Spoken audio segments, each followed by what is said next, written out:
gotta love me though, and I might keep you. Just kidding. Good morning, one and all. Welcome back to Red's Homestead.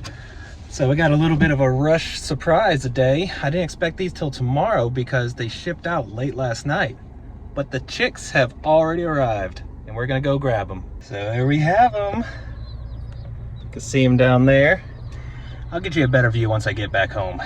So I did not plan to cover this today, but luckily Shannon got this all done today while I was at work this morning, or else we would have been really scrambling. But the brooder is set up. I'm pretty sure I have some footage of that. Really, it's just hauling everything from the barn, getting all the straw, the shavings in there, and getting all the feeders set up, the water set up, the heat lamp set up, and they are 100% ready right now. What we do with the water, last time we did a mixture of water with some apple cider vinegar, a little honey and garlic, and it's really helps with build their immune system when they're so young. Since they're not vaccinated, we want to help build their immune system real quick. What we're doing this time, we're using a probiotic, kind of just an electrolyte powder that mixes with the water. It just helps. It's a lazy version of helping boost their immune system when they're so young. So we're gonna go ahead and get them all out and start introducing them to some water.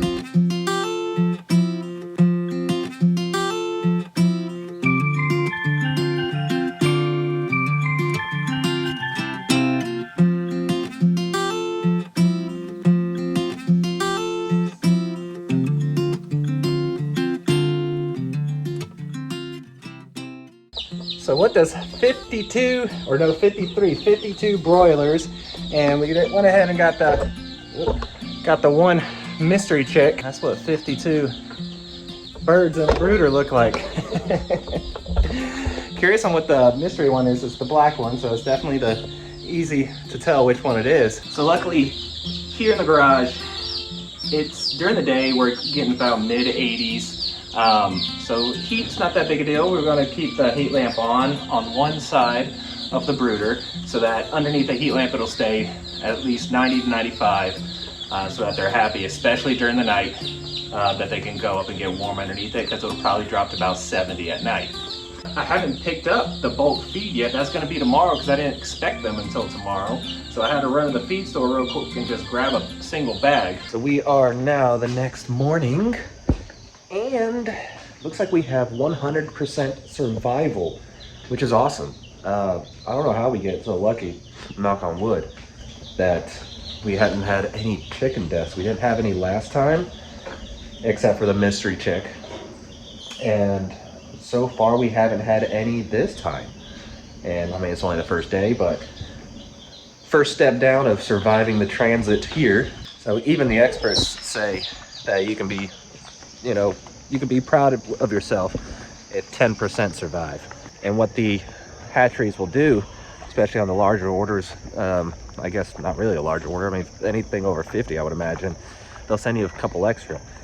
So we ordered 53 and we counted 54. So after we get done with a few things this morning, we are going to go pick up the pallet of feed. And in our area, at least our feed store, it raised the prices, looks like about $2.50 per bag. Anyway, I'm broke. Could be worse, but it's definitely more expensive. So I have this little rolling cart that my table saw back there, I used to have it on. And that way I can just stack all of the food onto this. I can back up right here with the trailer, stack it right on top of that. Then I can roll it and move it out of the way so it doesn't get in my way when I'm trying to build stuff. We did it. 1,250 pounds of feed. And this thing rolls perfectly, exactly how I wanted it to. Last big purchase of the year. Hopefully. Looks like 7 days of rain coming ahead of this, so I'm gonna try to get this project done. I wasn't gonna do it for another week or so, but we're gonna go ahead and do it now. Is taking this fence down that's around the rabbits. The rabbits can't quite keep up with the lawn, so we might actually have to mow it.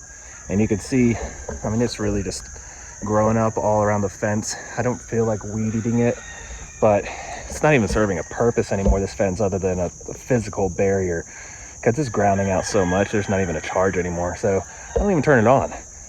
So if I'm not turning it on, I'm not even gonna keep it up. I'm just gonna go pack it away until we use it for the chickens.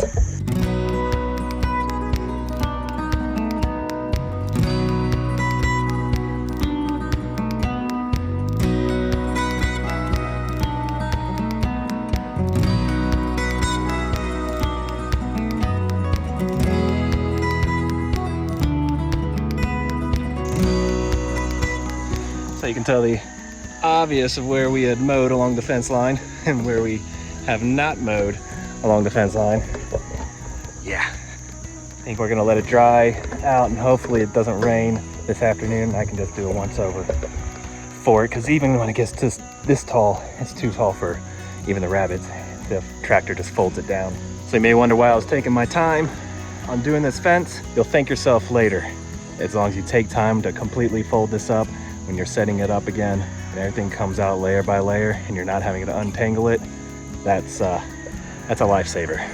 Now I'm gonna roll it up, tie it up, store it away.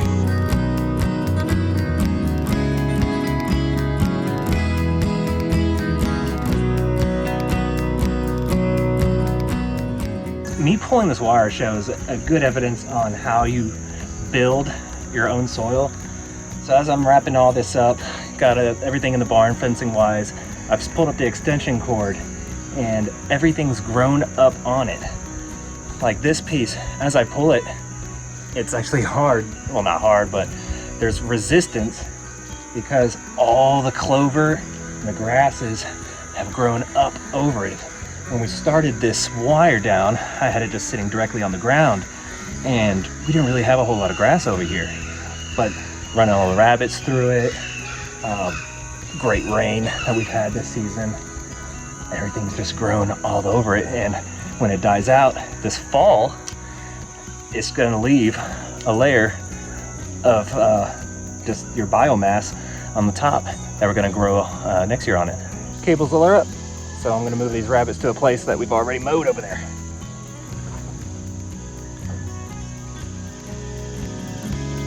Let's get this mowed.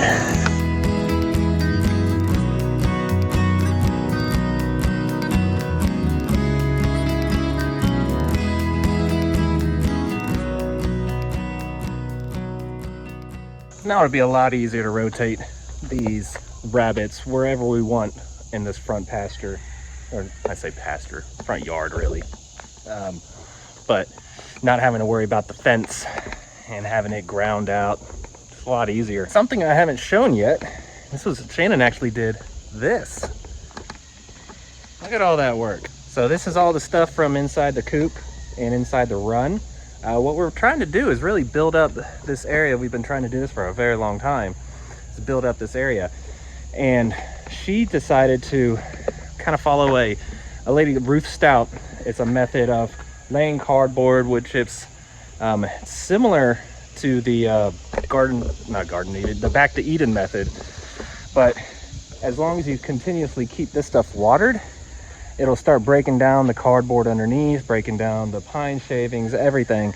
And hopefully by the time spring comes around next year, we want to grow clover all throughout this area. And then she wants to make little walkways, pathways, things like that. But I think it'll actually look really good. I think it looks really good now. And we are finished. Two different colors, but basically I laid cardboard down. And then there's a mixture of hay, wood chips, pine shavings, probably some corn husks around here, chicken poop, rabbit poop, duck poop. And last step is we'll water it all down.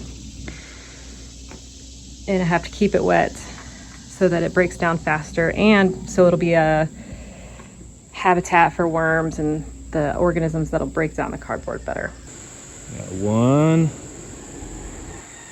there's two, 3, 4,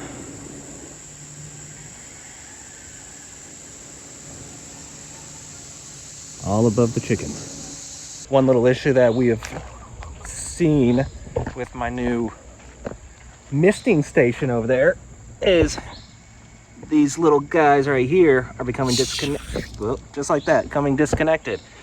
And yeah, I'm just gonna get some small little hose clamps to try to make that stop happening. Other than that, misting is going perfectly. I wish we would have done it in the beginning. Then we might not have lost so many seeds due to our laziness of not watering as much as we should have. We are at about the 48-hour mark, 2 days with the new chicks, and we still have 0 deaths. So we are pretty much out of the woods for early stages from traveling, from whatever that you get the quick deaths on. Now anything else is usually due to some kind of disease, a sickness, something that you really couldn't prevent other than giving it some health boosts in their water. Yeah. It's got some white, yellowish on the bottom, a little bit of white on the wings. I'm wondering, and then a little yellow, white on the top of the head. But I wonder if it's gonna be like, I think I know which one it's gonna be though. We'll see. We'll see what that little guy turns into. Because obviously that's gonna be the one we're gonna keep. And what's nice about the red broilers is you can kind of keep one alive if you want. It's like, unlike a Cornish cross where you push the body 10 weeks on a Cornish cross, it can start failing unless you really do dietary restrictions, all sorts of pain in the butt things you have to do to keep it alive. But the big red broilers are different since they're more foragers. They don't have insane growing abilities. You could actually keep them if you want to. So on my last video, I showed the worm farm and how we added it to our front beds. So these were major yellowing due to the nitrogen. We think the wood chips were just sucking all the nitrogen out of the soil. We'll take a look. They are starting to healthy up quite a bit. They love cuddle time.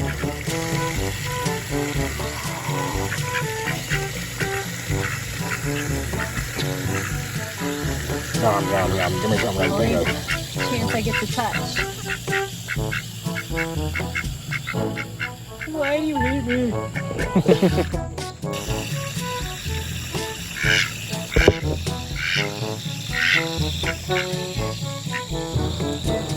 And we have something very special to show you today.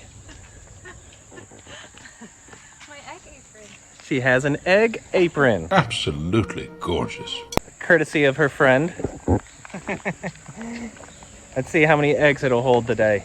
The layers have been kind of slowing down a little bit. Hello there. Are we still laying? Because I only got 3 eggs right now. Hey, why don't you get into this box? Yeah, I got 8 yesterday. You can lay. It's perfectly acceptable. Can I get under you?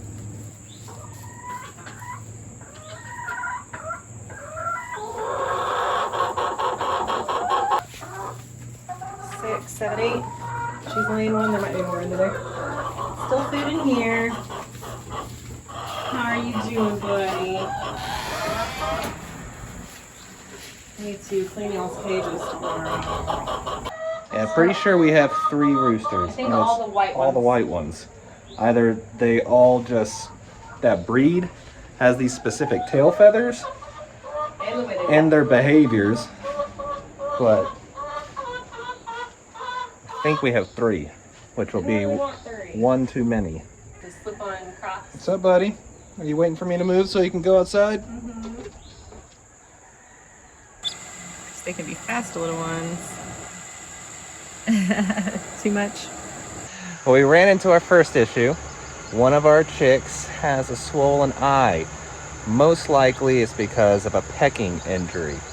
Now, if there's going to be more symptoms that pop up, like both eyes get swollen, maybe some nasal discharge, something more than just one eye looking bad, then we'll start thinking bacteria, separate, and see what do we have to do from there. But for now, we're just looking at it as an injury. We're going to use termicin, kind of your antibiotic for animals. We're just gonna put it on a Q-tip, kind of rub it around the eye, see if it helps with the swelling at all. So you can see that eye right there is looking swollen versus this side. I know. I'm trying. Not so much. I'm trying. I know. I'm sure it hurts. It's very swollen. Okay. Okay. Do you want some more honey water? And this chick can fully open both eyes. So it's not anything like a crust. Now, if you had a chick that wasn't able to open up their eyes, you would take some warm water on a Q-tip, kind of rub around, get rid of that gunk, and hopefully help them open their eyes. Now, this one's not having that issue. When we gave her some honey water, eyes came right up. Right now they're open. Like, yeah, but it's definitely swollen. Yeah, but it's definitely some swelling. We'll just see how it goes from there. Of course, now it just wants me to hold it Yeah. continuously. Yeah, that was probably a mistake. Because you're now mama hen. Like if I don't hold it, That's what you hear. even in the brooder. Yeah. I mean, if we get like a stuffed animal with it. That's not a stuffed animal. Here's your stuffed Well, animal. it's probably cold too. Yeah, without the body heat of the other Let's chicks. see if I can put it under the. Hopefully it'll be all right. Once more, we changed our mind again. We are going to go ahead and just play it safe. Isolate that one chick, just in case. We have everything we need to isolate it easily. And instead of using a probiotic type of water additive, we're using our tried and true honey, garlic, apple cider vinegar mixed into water. Just gives a good immune system boost and a little bit more energy. Hopefully she'll bite back. No, I just got a brand new baby. Yeah, if not, we have Shannon's little carrying basket right here. So she'll just carry around the chick with her all day long until it's grown up. Fun. We're doing better today. Swelling's gone down, eyes are open. I think we'll give her one more day, see how she's doing. You gotta love me though, and I might keep you. Just kidding.